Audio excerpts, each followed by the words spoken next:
Good to see you all here.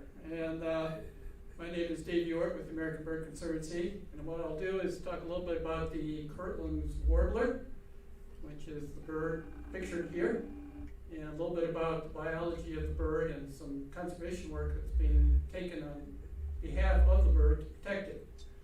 So first of all, if you look at the bird, it's only about 6 inches long, it weighs less than an ounce, and kind of a bright lemon yellow underneath, black streaks along the side, and then a blue-gray back.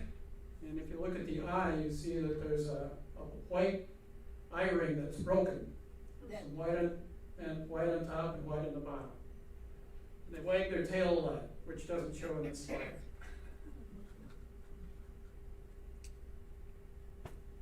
So the Kirtland's Warbler is probably North America's rarest migratory songbird. It breeds almost exclusively in the northern lower peninsula here in Michigan, a few birds in Wisconsin, a few in Ontario. And it winters almost exclusively in the Bahamas, so it has one of the smallest ranges of any bird in North America as well. And then it migrates, of course, between the two. It spends the summers here in Michigan, arriving in early to mid-May and then departing in late September for its wintering grounds in the Bahamas, and pretty much throughout the Bahamas, but more specifically in a few islands that I'll show you. It's an extreme habitat specialist, meaning that it's really picky in its habitat. It'll only nest in jack pine, and only in jack pine that's between 5 and 15 feet tall, and only in jack pine that's got about 1,400 trees per acre. So very few birds are as fussy in selecting habitat like the Kirtland's Warbler. It is what's called conservation reliant, meaning that it depends upon us to keep it going. It used to depend upon fires that burned out the jack pine and created new habitat, but now fire suppression is required, of course, because of all the structures there. So now forests have to be clear cut and then replanted with a really high density to support the bird. I'll show you some slides of that. Finally, it's been really intensively studied, which is good. A lot is known about the bird, a lot is not, but we know enough about the bird to come up with some good management techniques that have been very successful. So this figure is a little bit hard to read, I know, but the bar on the far left, that short bar, is the first time the Kirtland's Warbler was counted completely. And in 1951, there were about 475 singing males. So that totals to less than 1,000 individuals at the beginning of the breeding season. And then the goal at that time was to get up to a recovery goal of 1,000 breeding pairs. That's what that blue horizontal line is. That was not achieved until about 2000. So through a combination of good forest management and removing covers that I'll describe, the bird bounced back up. So by 2015, the bar graph at the very right, the bar going up there, you can see it's well exceeded the recovery goal. And at that time, there were more than 2,000 singing males. So way above the recovery goal of 1,000, which was 1,000 singing males for 5 consecutive years. So as a result, the bird was delisted, and now in October of 19 because of that success. And that success was due to the fact that on the breeding grounds, those that managed property for the Kirtland's Warblers, in those areas shown on the left side of the slide, the dark black are areas managed for Kirtland's Warblers by the state of Michigan, and the gray by the U.S. Forest Service, about 220,000 acres. And every year, their goal is to have 36,000 of that 220,000 acres, 36,000 acres in good habitat for the bird. And that good habitat, that 36,000 acres that should be available every year, is shown in the upper right. Just really young, scrubby jack pine. It's really tough to get through. But the birds like it there, they nest on the ground, and then they forage on insects and fruits, blueberries, in that jack pine forest. And if you look in the lower right, you can see from an aerial perspective how the habitat is created. They don't plant the trees in straight lines, but you see all those little ovals, the light areas, which are openings that are scattered among the jack pine. And they do that because the birds like to nest at the edge of the jack pine in the open areas. So they've even changed the way they plant the trees to meet the requirements for the Kirtland's warbler. And it's clearly worked very well. But the other big thing that had to be dealt with was brown-headed cowbird. It's what's called a nest parasite. And the females lay their eggs in the nests of other birds, and then the other birds raise the cowbirds. The cowbirds don't even know how to raise young. They don't even build nests.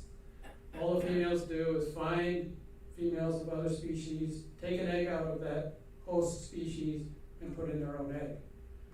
And the cowbird egg develops faster than most of the host species, and the young are bigger. They have bigger mouths.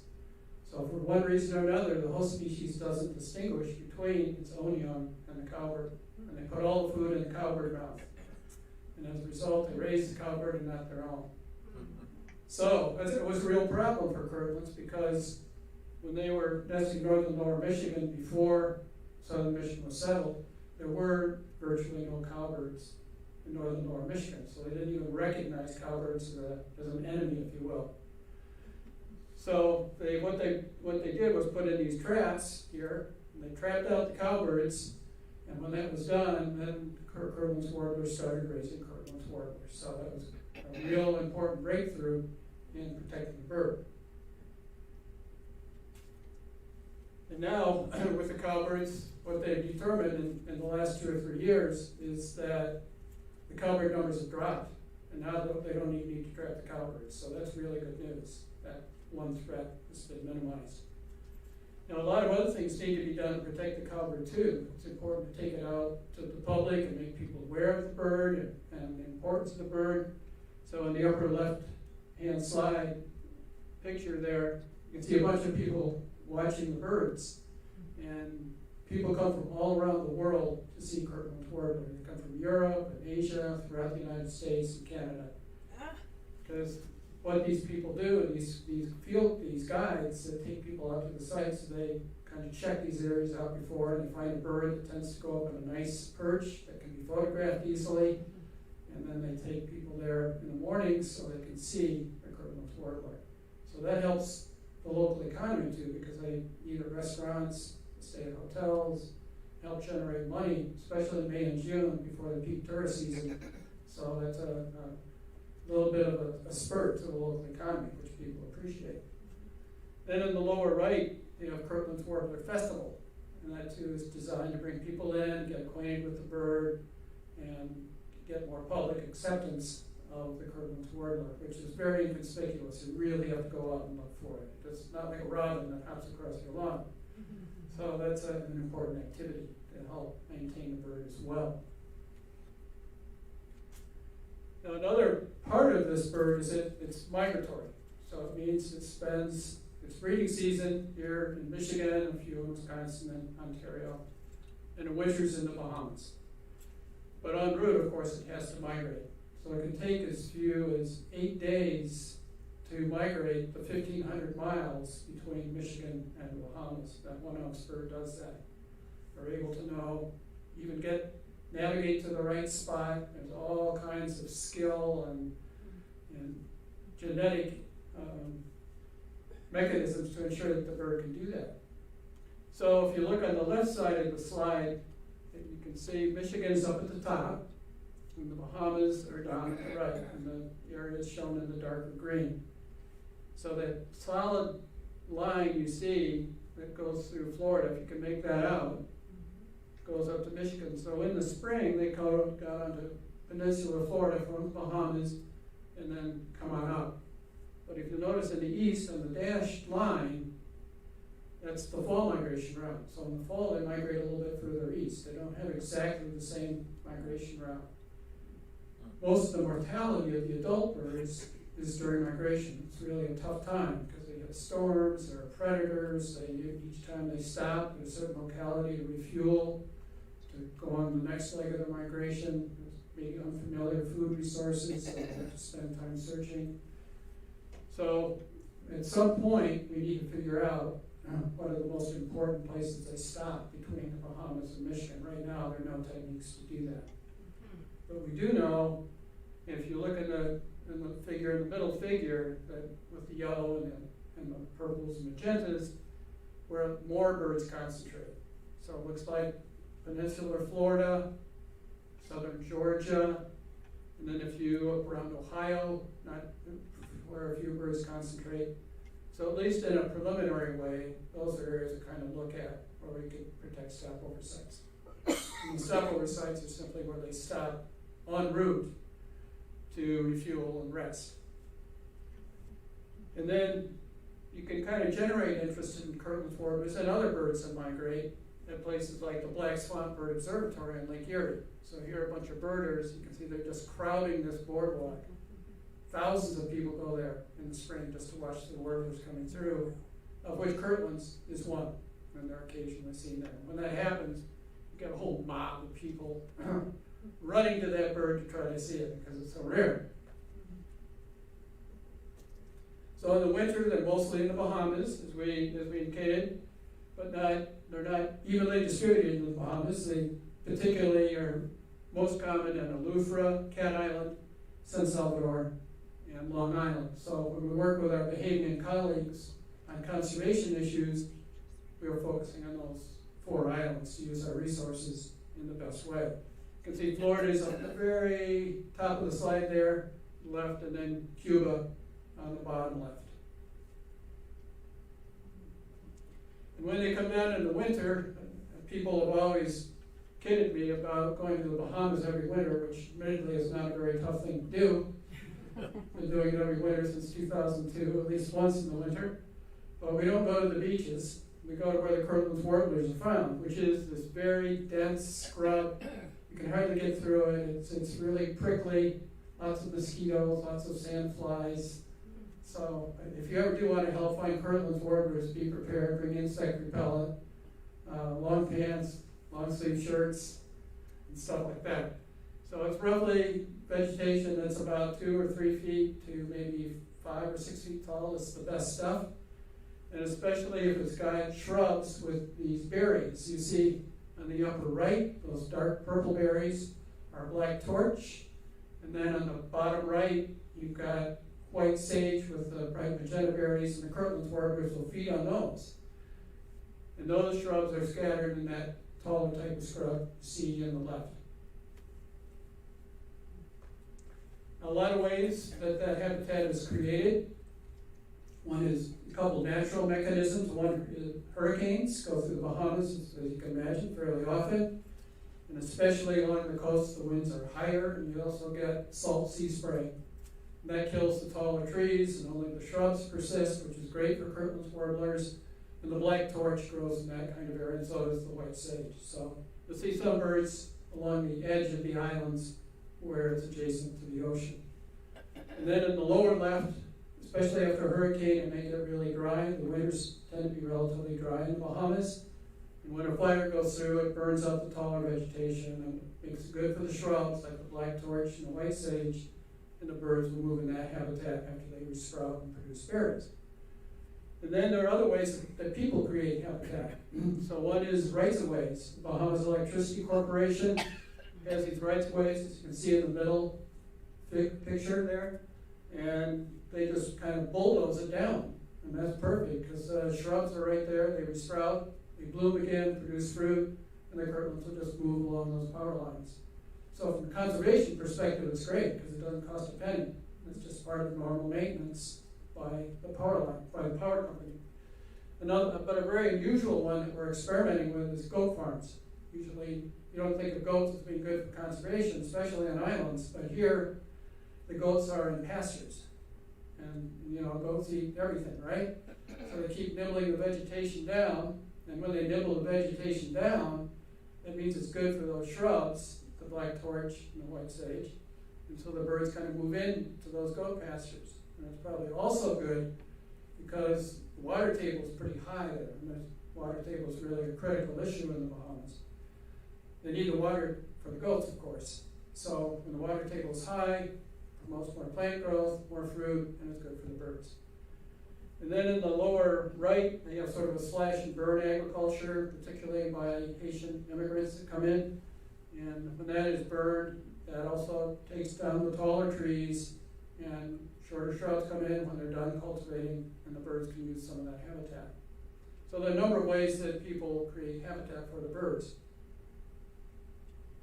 Another really important part of the project has been to build conservation capacity in the Bahamas. So what we did before we started this project, we started talking with Bahamians way back in the late 1990s and asked what they wanted out of a project like this. And one thing they wanted was to set up a program so we educate Bahamian students. So every time we were down there in the field, that would be, the field season would be from November through April, we would hire 2 Bahamian interns to join us in the work, learn a lot of new techniques, and in between 2 winter seasons, we would pay them to come up to Michigan to see the birds in the breeding season. And then after that period, we also raised about $30,000 for each student so they could finish their undergraduate education. And all those students you see up there were participants in the project. They all went to school, they all graduated, and 4 of them have gone back to take conservation positions in the Bahamas. So that's exactly what we wanted. And they're making a real difference in conservation in the country, not only for Kirtland's warblers, but other things as well. And they went to some schools, a wide range of schools, University of Minnesota, University of Maryland, Cornell, Northern Michigan University, St. Mary's College in Maryland. So we matched them up with mentors at each school. So they found some additional funding to help them out as well. Now, the big threats to Kirtland's warblers are habitat loss, climate change, invasive species, and lack of capacity or funding. So I'll just kind of briefly describe these a little bit more. In the upper right-hand slide, that's New Providence. That's where NASA sits. How many of you been to the Bahamas? Okay, great. And how many to Nassau? All right, so most people go to Nassau, and then some will go to other islands as well, especially for bone fishing or something like that. So right in that image up there, you can see that's where the center of Nassau is found. Most of Nassau is built up. There's hardly anything left. And since that photo was taken, it's more built up. So we can't really look at New Providence as a good wintering area, or a good place for conservation programs, even though back in the 1890s, a lot of birds were found there.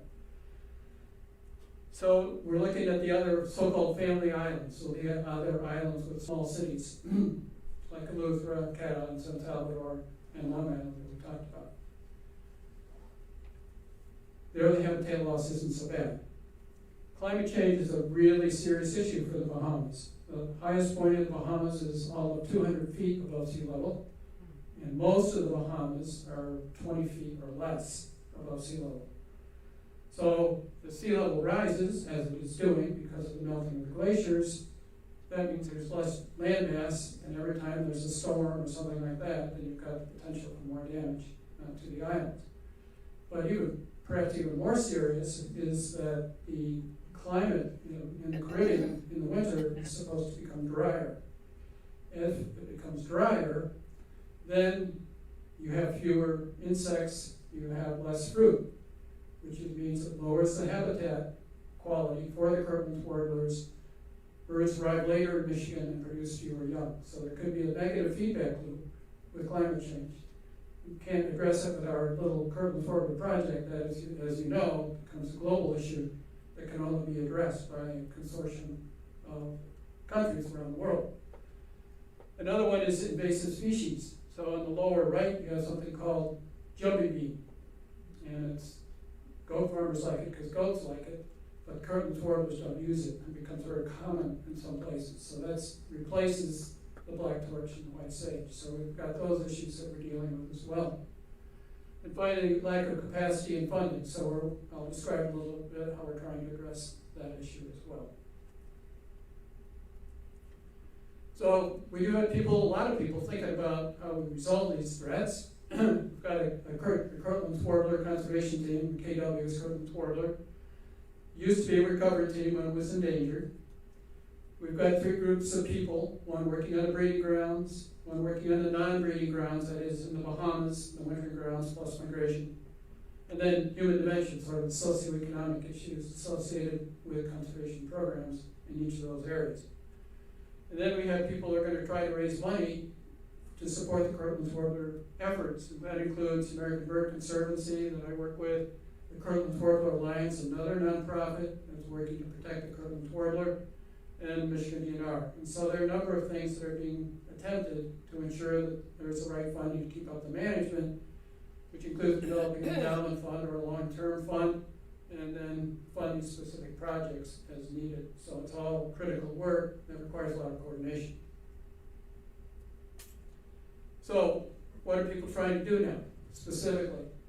One is, in the breeding grounds, these are some of the priority issues being addressed. One is to expand the Kirtland's Warbler range, because over 95% of the Kirtland's Warblers breed in that one small area of the northern lower peninsula of Michigan, which is right here. They are really vulnerable. Should anything happen to that landscape, you could lose the birds. So what people are trying to do now is look at the other areas in the upper peninsula and Wisconsin, create more habitat so the birds will be a little bit more dispersed, try to minimize that threat. Also in Ontario, which is just a little bit off the map here. So we're working with Canadian colleagues as well. Another is trying to adopt new forestry practices. Jack pine has very little value, and so the Department of Natural Resources isn't always enthusiastic about creating all this Kirtland's Warbler habitat. But if they can intersperse red pine, which has a lot of commercial value in the plantings, then maybe you can also meet some of the commercial value considerations as well.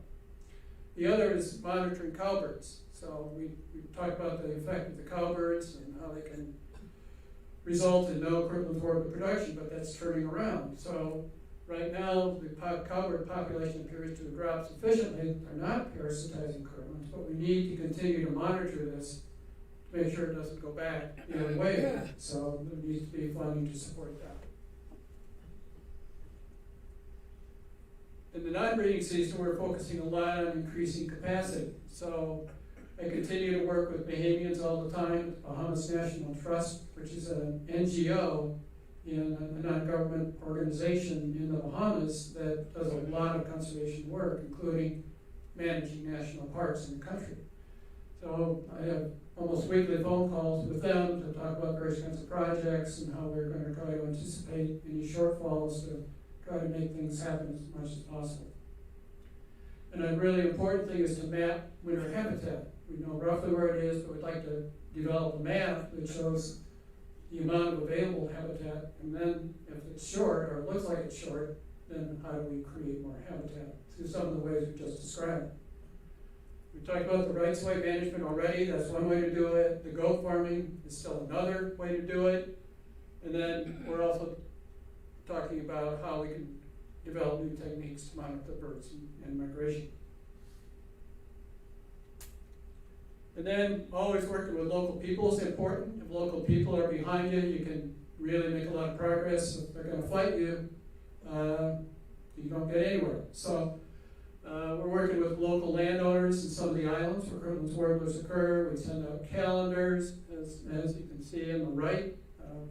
They have contests with Bahamian students, and they submit drawings on Kirtland's Warblers, and then they make a calendar that then gets redistributed to government centers, to airports, local schools. That helps generate local pride.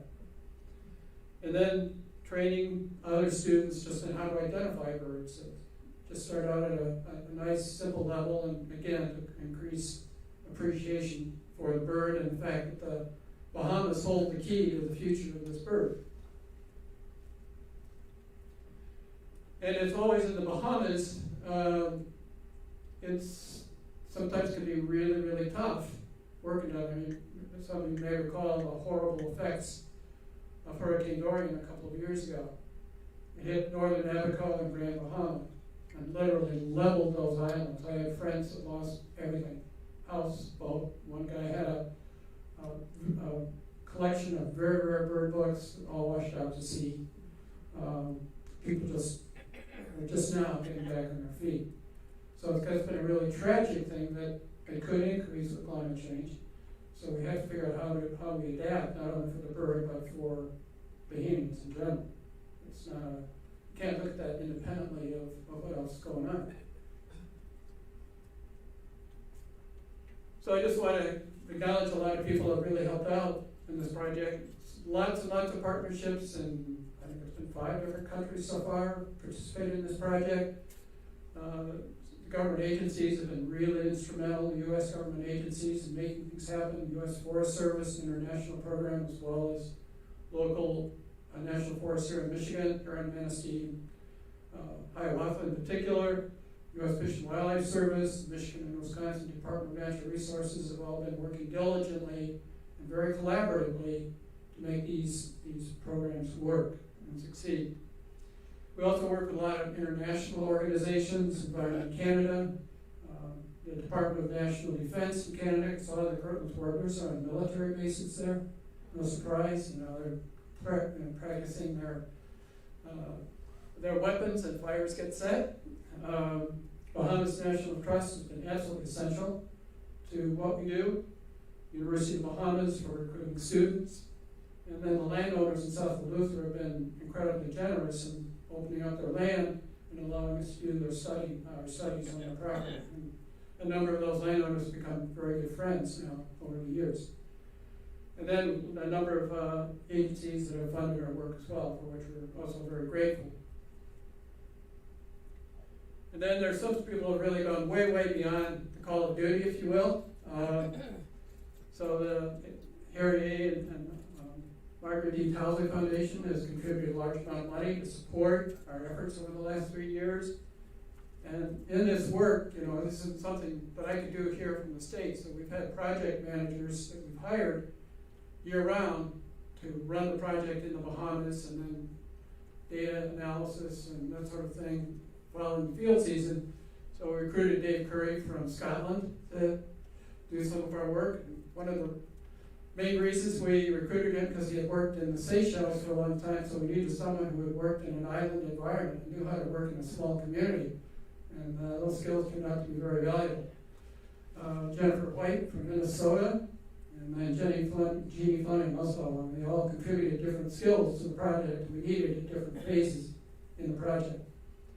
Then some Bahamian colleagues, Eric Carey and Eleanor Phillips, 2 really fantastic people that have helped us navigate all kinds of things like permits and working with government agencies and that sort of thing. And especially these students that I mentioned here who really gave up a lot. Eric Carey and Eleanor recruited some of these students from the University of the Bahamas, and where we lived was not exactly the Hilton. So Dave Curry found a place in Tarpon Bay, a small community of 200 people. So they knew instantly who we were. My nickname was Whitey, but we all had nicknames of various sorts. And we lived in a kind of a ramshackle place. There were roosters in the back, cats in heat all the time, and full of cockroaches, and we get these huge millipedes that would come out of the drains from time to time. So it was always a very entertaining place to live. But the students put up with all that, and waking up at 4:30 in the morning and going until sometimes 9 at night, trying to close some of the mist nets to capture the birds. And in good spirits, and learned a lot, and they've really gone on to do great things. So I've been very proud of those students. So what we're trying to do now in the long term is really build up a long-term fund or an endowment so that we can go over the periods when you don't have sufficient grant money or other sources of funding to keep the projects alive and well. And particularly, we put together business plans to direct our work for each of these working groups, the breeding and non-breeding human dimensions.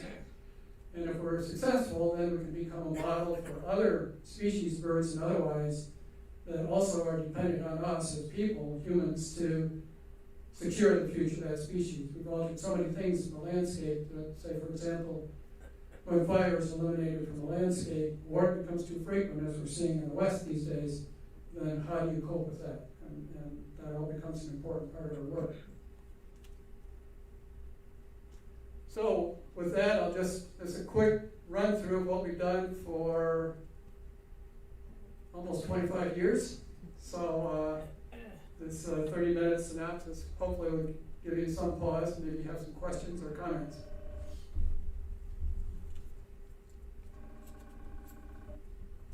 Yeah. Where did the name Kirtland's come from? Good question. Kirtland was a surgeon in Cleveland, and at that, there's a long history, especially back in the 1850s when he discovered one in migration near Cleveland in 1851, of medical doctors having an interest in natural history, and he was one. There's a snake named after him, so he's a real good naturalist. And a college. Yes, Kirtland Community College, correct. Exactly. Yeah. I guess he was active in the Underground Railroad too. Yeah. This spring, I don't remember exactly, but maybe in May, when I was walking around the Raybrook area, I came across a small tree that was covered with berries, so I couldn't identify the tree. But it caught my attention because the tree was full of birds that had bright yellow bellies.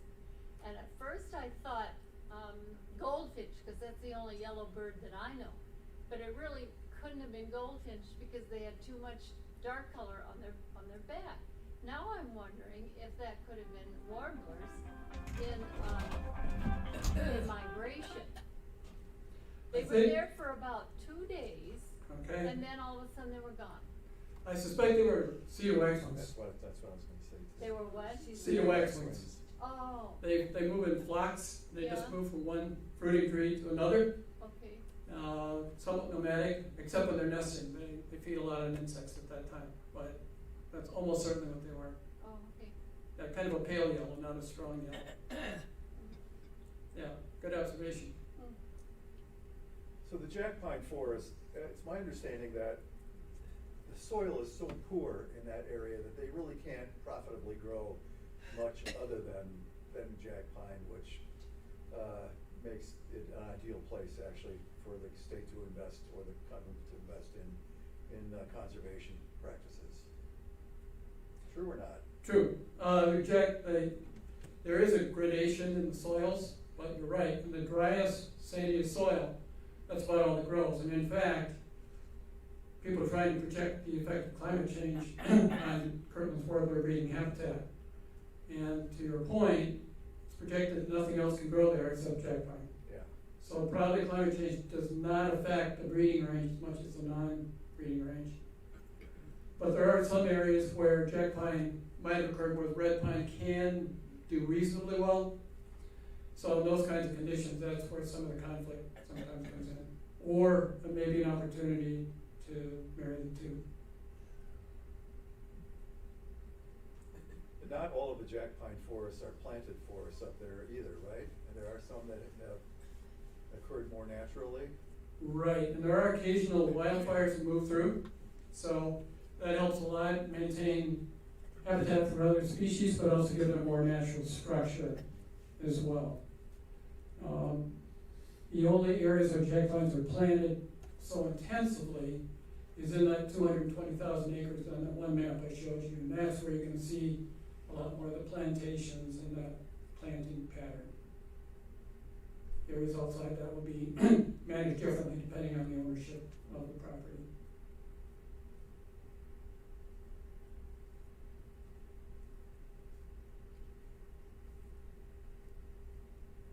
Any other questions or comments or, yeah? Is the jack pine, is that kind of an ugly tree? Why, why isn't it more cultivated? I suppose that's always in the eyes of the beholder, including the jack pine, right? But yeah, to me it's kind of a scrubby, ugly tree. And it, at least at the southern limit of its range, which is Kirtland's warbler country in the northern Lower Peninsula, it tends to, in the early stages, be really scraggly looking. And other pines are like that too, pitch pine and others that are further to the south and east. As they mature and get up to be, say, 60, 70, 80 years old, they look more like a typical pine with very little understory underneath. And if you get further north, they actually grow a little bit faster and better growing conditions for them. But the Great Lake Mile area it's a tough place to live. It's very, because the soils are so sandy, it's very droughty. And after the lumbering took place, there were white pines on the moraines and some of the other areas interspersed among the jack pine areas. Wildfire just swept through there from literally Lake Michigan to Lake Huron. There were huge mammoth fires, all slashed. And after that was done, there were some scrupulous or unscrupulous people that this was the promised agricultural land, right? This burned out, droughty soil with frost any month of the year, and people came in and tried to settle it. It lasted a year or two and took off, and that's why there's so much just reverted back to the state, and that's why there's so much public land in that area. It's just it's good for growing Kirtland's warblers. That's what it's good for. Yeah. The cowbirds, they were trapping them, is that correct? Correct. What makes those cowbirds get trapped in those traps, and where do they go after, where do they bring them? Yeah, what they do is they they collect cowbirds further south, they bring them up to the traps as decoys. They put some seed and water in there. And then the male cowbirds that are in the traps display, and that attracts the females that come into the trap, then they can't get back out again. And then they check the traps fairly often, and they take the birds out, and they are euthanized. Okay. And for a while, they had a higher purpose in that when they were hacking peregrine falcons in Detroit, these cowbirds were fed to the peregrine falcons being hacked, so they helped another species that at the time was threatened and endangered. So you don't like to do that so much, but they've released them. Birds have a remarkable ability to home, so you don't want to spend all that effort and then have a bird just come right on back. Because I was hoping they wouldn't let them fly somewhere else and get infested by those cowbirds. Yeah. You know. Okay, your hope has been answered.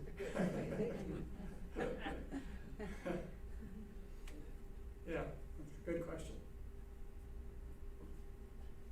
Yeah. Size-wise, are they about the size of a robin, did you say?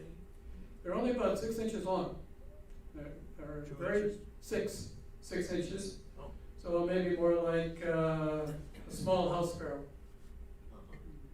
And they weigh less than an ounce. So they do a lot for a tiny package. Do they migrate in huge flocks, or is it kind of do they? From what we understand so far, they migrate individually. Okay.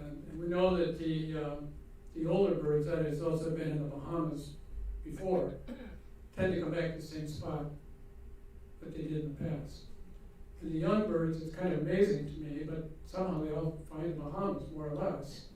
So they have a built-in genetic roadmap, if you will, to go a certain distance in a certain direction and stop and settle.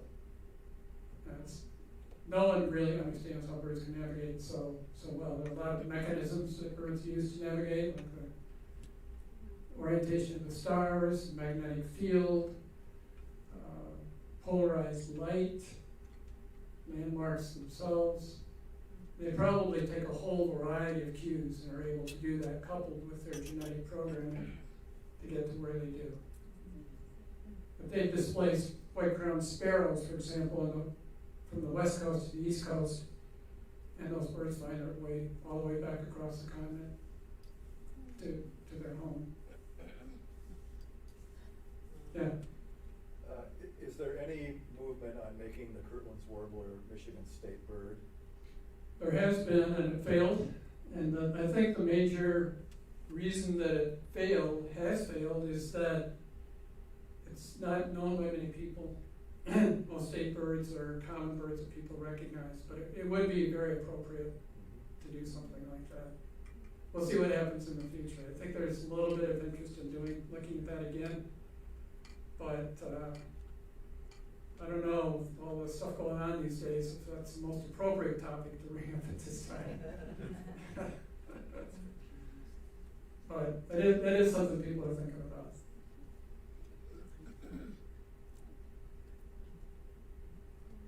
Yeah. Maybe you covered this earlier, but do you have a tape of the call of the warbler?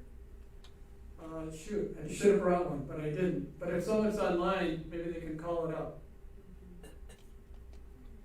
I can play it. Okay, great.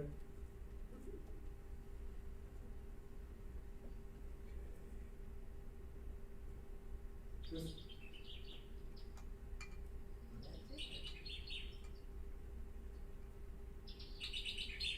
That's one. Here's another.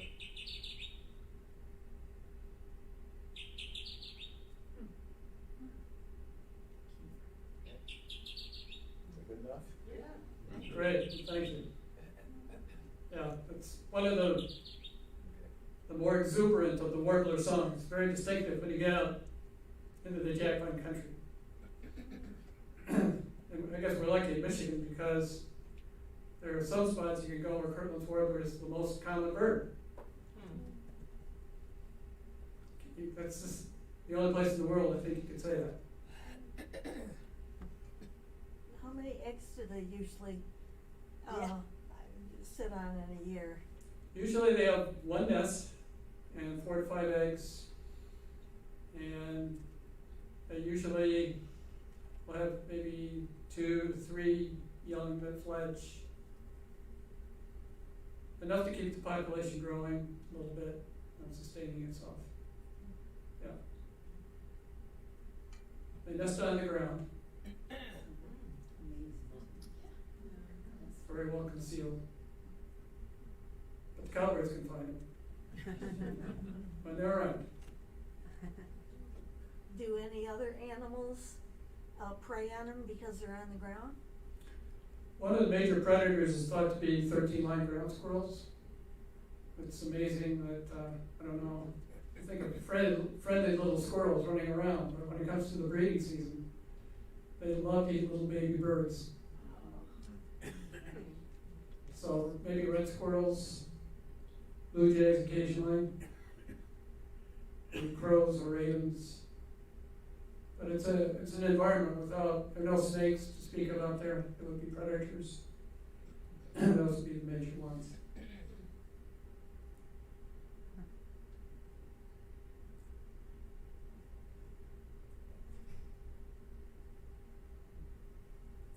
They live in sort of a world of their own out there in the jackpine.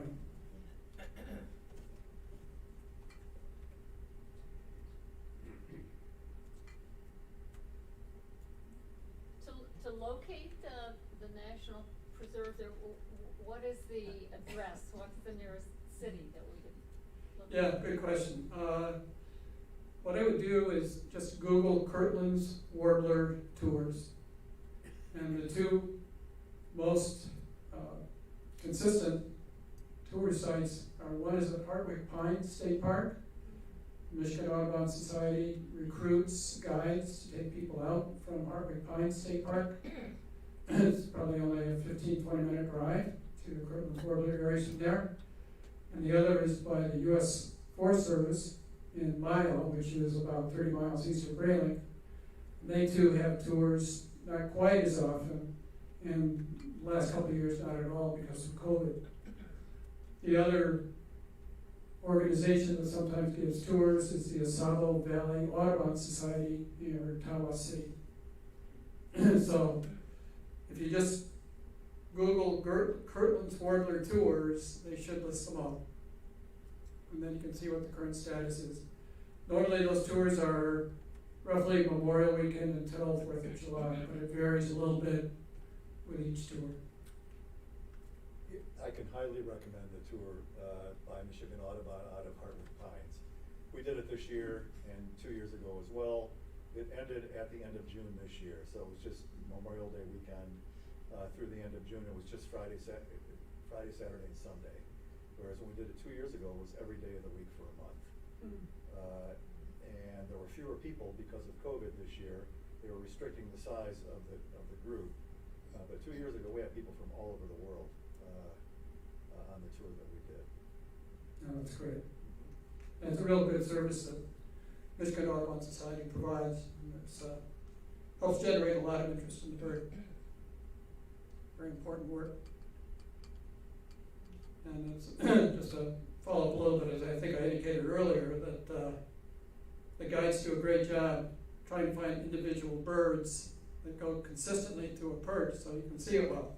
That's not always the case for each bird, so it's a very well executed effort. So hopefully it'll be better by next spring. We'll see.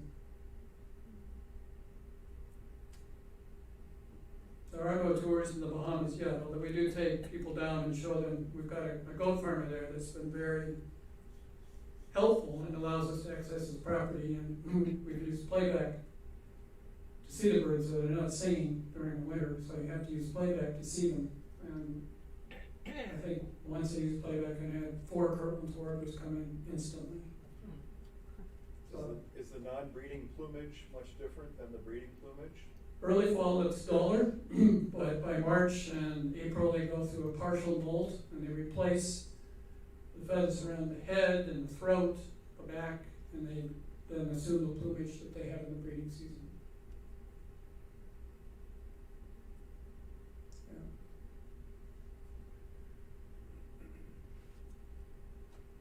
So I encourage you to go up there or down to the Bahamas. Whatever suits your fancy. I can't tell a place in migration where you can see them predictably or when.